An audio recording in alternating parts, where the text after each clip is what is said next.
Ladies and gentlemen, if you've ever watched my channel, you know I feature chess games played by top players. I'm going to name drop one right now that you might have heard about. Magnus Carlsen. But this video has nothing to do with him. He just happens to be ranked number one. But ranked number two is somebody you also might have heard of, and his name is Grandmaster Hikaru Nakamura. Grandmaster is not on his passport officially, not that I know of. I'm talking, of course, about Hikaru. Now, Hikaru plays a lot of games against Magnus. He also plays a lot of games against other top 10 Grandmasters in tournaments. But when he plays regular Grandmasters, what happens? What separates Hikaru from a top 100 player, a top 200 player, a 2600 ELO player? In this video, I'm going to show you 3 games that all showcase different parts of Hikaru's chess abilities, chess personality, chess skills, and hopefully you see the difference between what it takes to be the number 2 ranked player in the world, even at his dinosaur ancient age of 37, versus other players.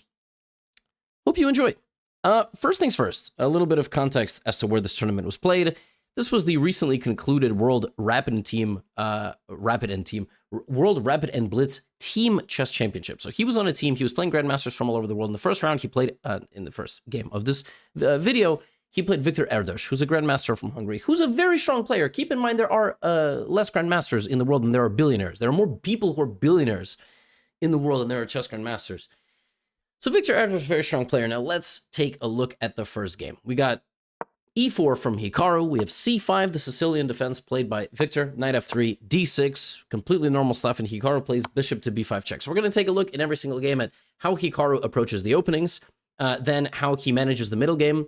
And look, you know, we are used to Magnus, who suffocates opponents, you know, and just completely gives them no chances. Hikaru's a fighter.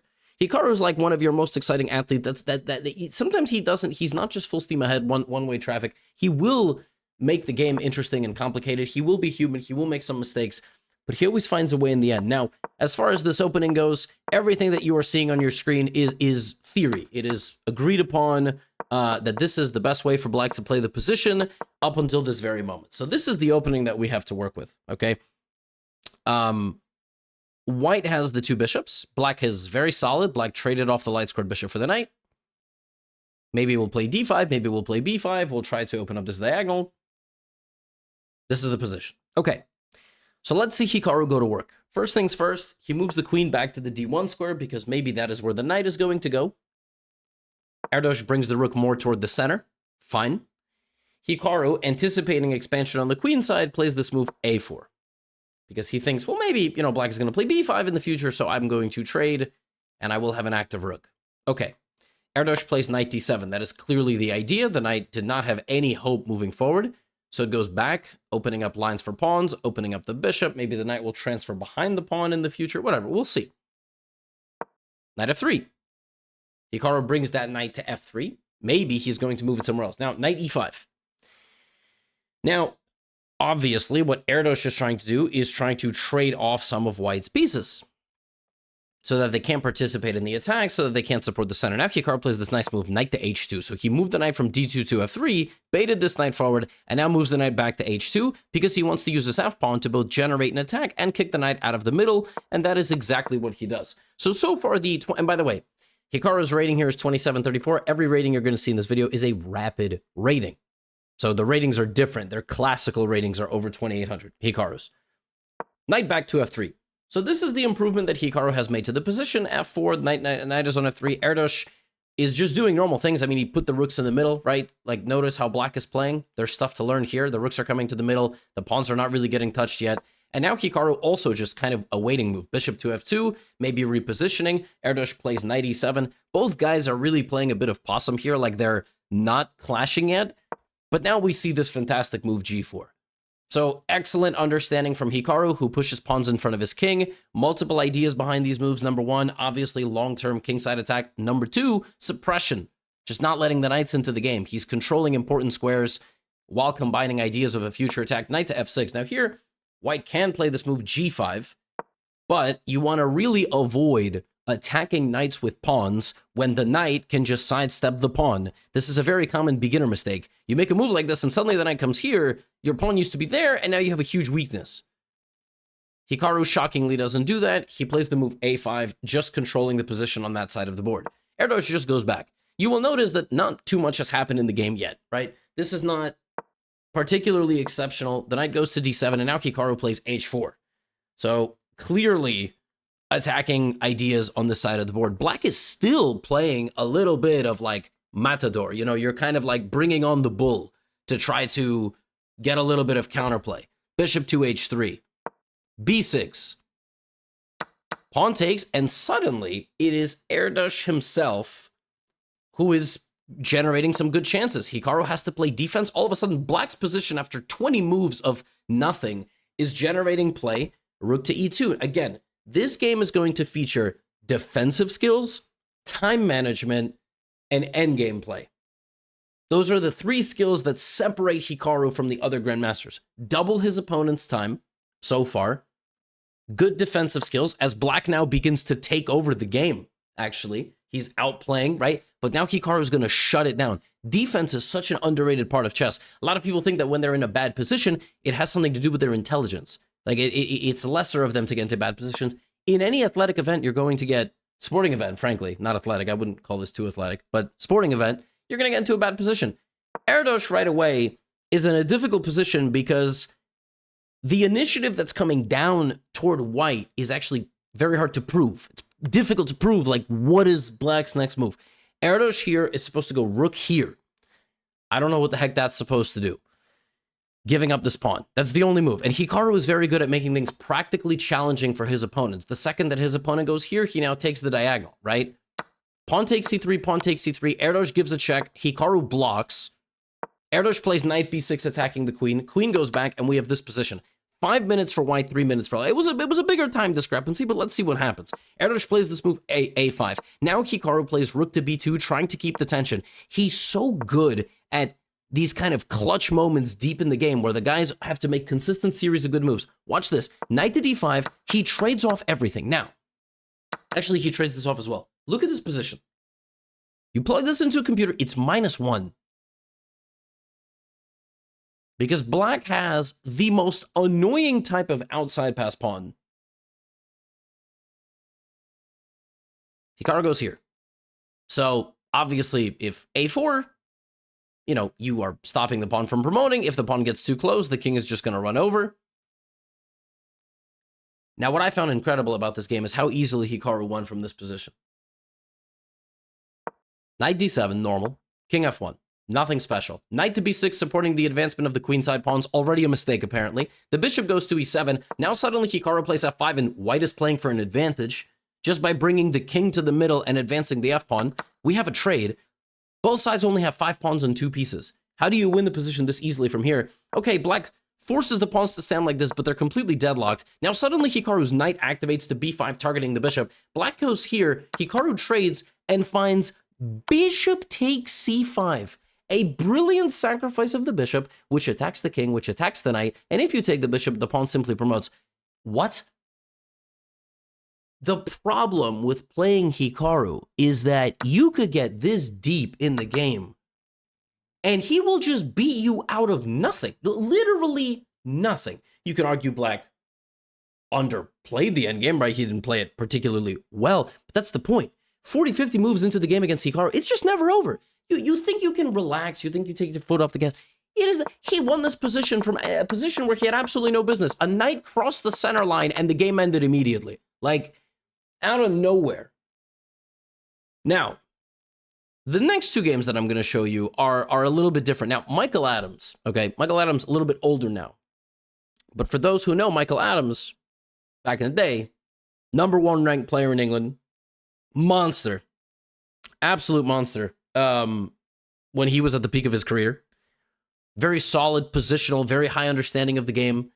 Now, again, this is also rapid, so his rating is a little bit lower, and I'm not calling him by any stretch a regular grandmaster, but he's not at his peak. But let's see how Hikaru plays this game. So what's kind of funny is that e4, c5, this is the same opening that Hikaru played last game, but the colors are reversed. A king's pawn and a king's knight against c5, d6, and here we have white playing the same setup, and Black is playing like this, right? It's just kind of interesting. Michael Adams, though, he plays like this. He plays kind of a King's Indian. Now, again, Hikaru plays openings where the computer cannot give him an advantage. It just doesn't give him an advantage. He plays openings he likes. He plays pawn structures that he likes. He plays things where he has had a lot of experience playing certain ways, and that is what he prefers.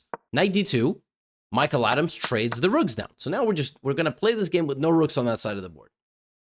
Knight a6, bishop c3.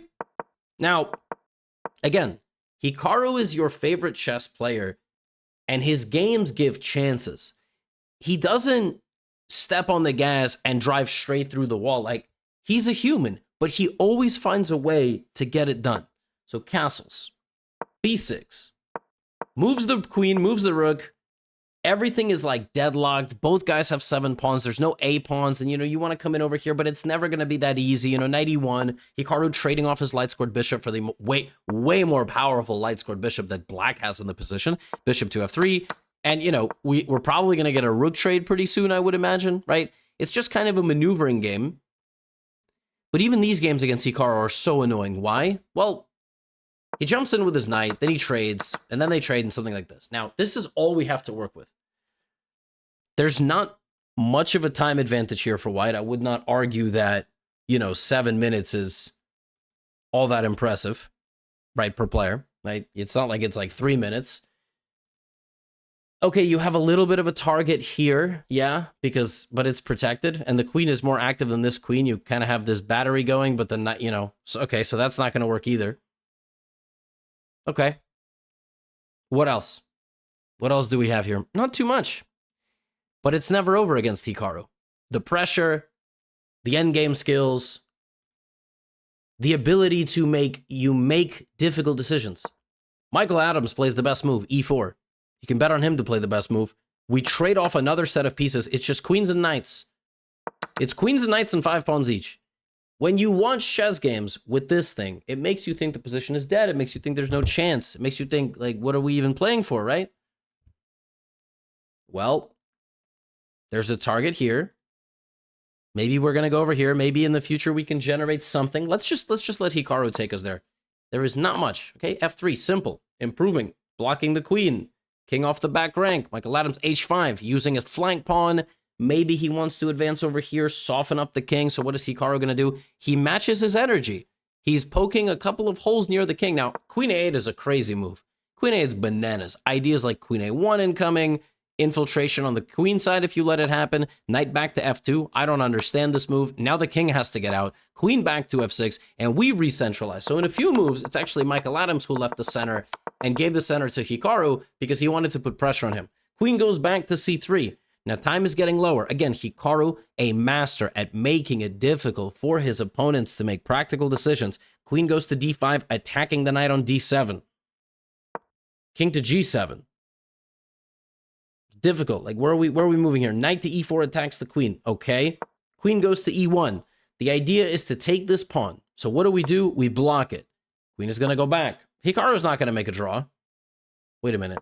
Wasn't that just the position? That was just the position. Right? No.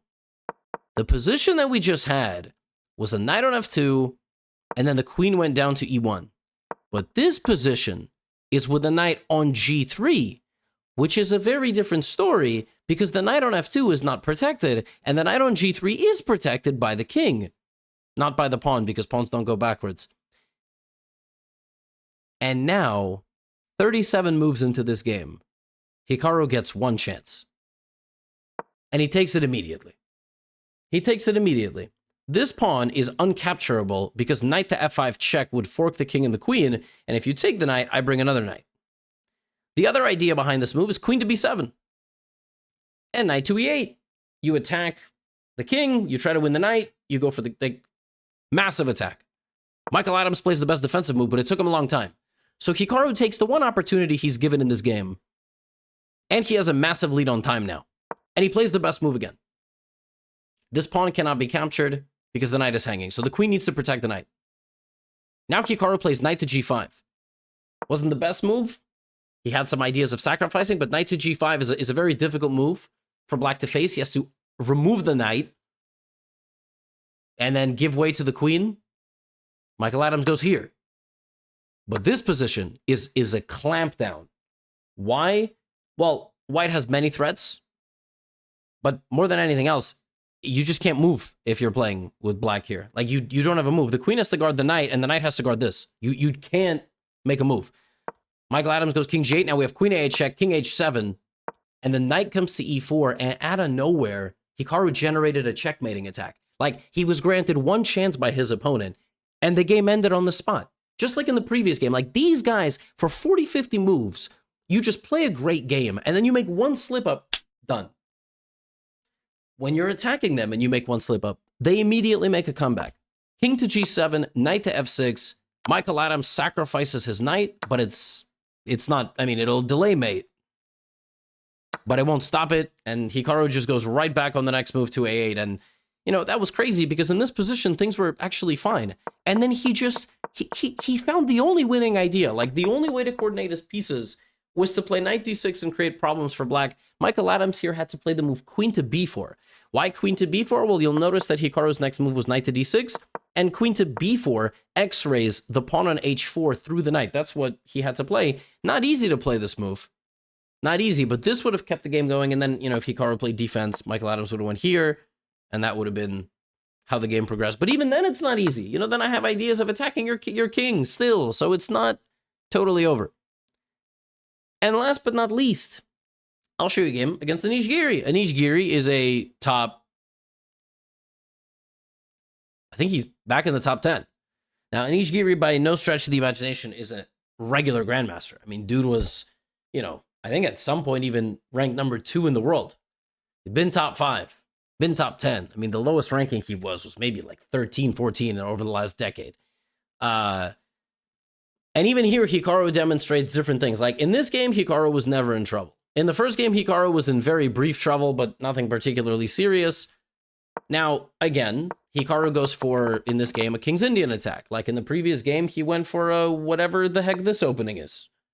I don't know what this opening is. He just went for a whatever this is. It's a English-ready thing. In the first game, he went for a, you know, whatever we call this. You know, Rosalimo anti-Sicilian. Now, in this game, he switches it up. Anish plays knight c6, and Hikaru now plays d4. After playing d3 just 2 moves previously, because this move disallows black from actually fighting for the center because he never used his c-pawn. So now the structure totally changes. Anish plays a5. This is a blitz game, of course. Hikaru plays queen c2 and finds the one wrinkle in the position to pose some practical problems to the opponent. Okay, we have a trade. Everything is good. By the way, Anish playing great. a4, all of this is normal. Taking space, maybe a3 to instigate and mess around on the queen side a little bit, making it difficult for white to make a move. Hikaru goes queen c2, and now the game begins. That move also opens up the a5 square, which is promptly utilized. Opening up the bishop, it's too dangerous to take the pawn on a4 because bishop d5 and the queen is threatened with all sorts of tactics. So Hikaru plays rook e1. Again, it's all about making things practically difficult for the opponent. Anish shuts down white's play. There is no b3, there is no c4. So Hikaru plays h4. We have to find some sort of play. Knight g5 is an idea, creating checkmating problems, which is why Anish plays the move h6. And now, if you left me in this position with white, I would have absolutely no idea what to do, because you cannot use your pawns. You can't use your pawns over here. I mean, you can continue to make absent-minded improving moves, but like, what do you do? Well, Hikaru plays knight e5, inviting a trade of bishops, but now, of course, he has an open king, which Anish promptly activates his queen and makes the king feel vulnerable. You can trade the queens, but Hikaru, like I've already said in this video a few times, very good at keeping the tension, very good at just playing tennis, hitting the ball back to the opponent, king g1. Now, what's Anish going to do? Is he going to kind of continue the initiative? He does, knight c4. Hikaru activates the bishop. He hasn't developed the bishop yet. Bishop d6, rook d1, now that you are able, and this is not now blocked, and b5. I mean, Anish is doing what a top 10 player does, playing the best moves. Playing great. If knight c4, there's even bc4 ideas. Obviously, first you will take the bishop on f4. Black's position is great. I mean, he has a lot of possibilities in the long run, and it's actually black who's up on time. But when Hikaru is met with the resistance of the highest level, who is, you know, not named Magnus, let's say, yeah, things are not so simple. b3. This is a double-edged move. You invite a trade, you do kick out the knight, but you open up the A file for the opponent. Now, knight takes e5 here would lose the game for black because you take, you attack the queen, you attack the bishop, you win. Anish shockingly retreats the knight. I've already said this. In this position, Hikaru has had nothing. We have played 20 moves. He's down 30 seconds, and he has nothing. Now, from this point forward, this is move 20. Within about 7 to 10 moves, Hikaru generates a monster counterattack and a dominant position. How? Again, it's every top player has a different style. But how? How's that possible? B3. A takes B3. Pawn takes B3. Knight back. C4. It's an avalanche. The first snow is falling down the mountain. Pawn takes. Pawn takes. The queen's under attack. It's got to move. Goes back to B7. Hikaru slides the queen over to E2. You know what the idea of queen E2 is? Let's go in here. The knight and the queen have been booted that way, which means this king is not supported. This, take, like that's Hikaru's idea. C5, get the bishop there, get the queen there, deliver mate. Who's going to guard the king? You move the F pawn, you lose this pawn. You move this pawn, there's this. Anish immediately gets rid of the knight. Hikaru takes with the bishop.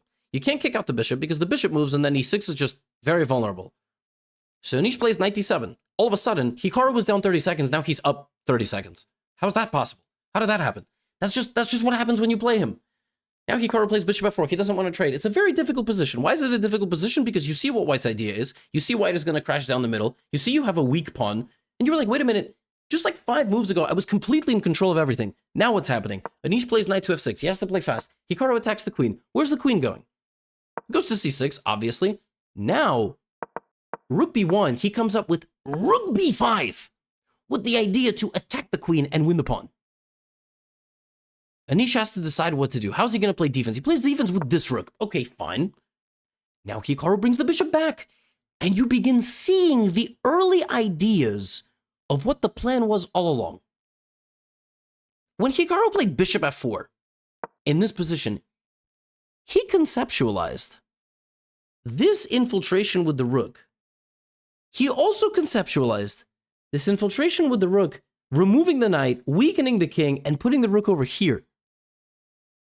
So rook b1, rook b5, bishop e5, he goes back. And now because the rook is on b5, because this rook is here, where he moved it to create this threat, suddenly there's d5. This move didn't exist a moment ago. It wasn't there. It wasn't there. And the thing about the move d5, which is going to remove the queen, d5 is connected with g7 and a7. Huh?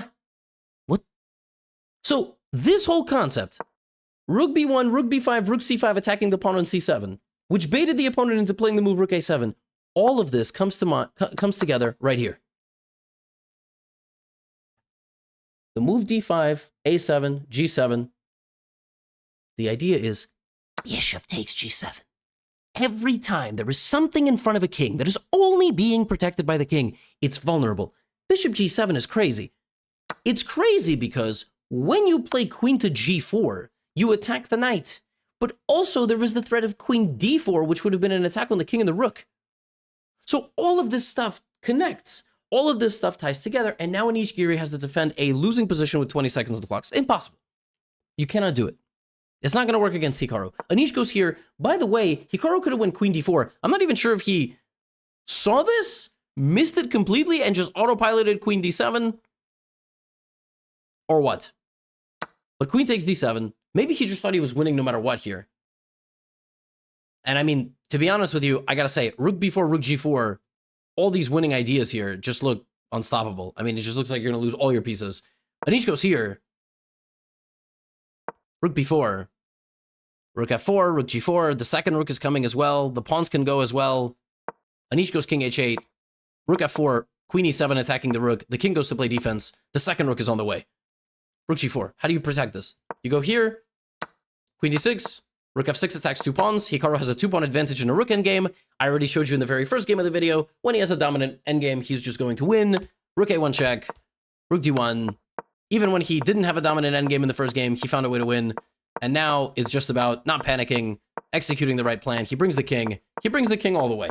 He goes to f5, hides the king, wins another pawn, and this game is just over. This game is just over because rook f8 is mate, or you trade the rooks, or you lose a third pawn. Anish Giri resigns.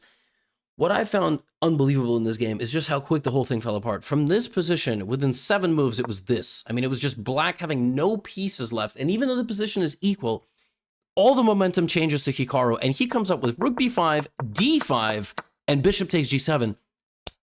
Done. Like, eviscerated. Just completely destroyed. How does that happen? And again, the elo is blitz, the elo is rapid. Anish happens to be a top 10 player in classical chess. Michael Adams is an absolute legend of the game. Victor Erdos is just, I mean, he's just a grandmaster. But being a grandmaster is an unbelievable accomplishment in its own right. And just to show the difference, like, Hikaru can get wins in totally lost positions. I've shown games of his before, totally lost positions, equal positions. He just needs one chance, and he takes it. I like to make these videos that demonstrate the differences among the top players from more mortal individuals. I hope you enjoyed the video, and check out Chessly if you'd like. Take your chess elo to the next level, my educational platform. I will be dropping the King's Indian course on it in just a couple of days, finishing up the recordings actually today. So that's all I have for you today. Get out of here.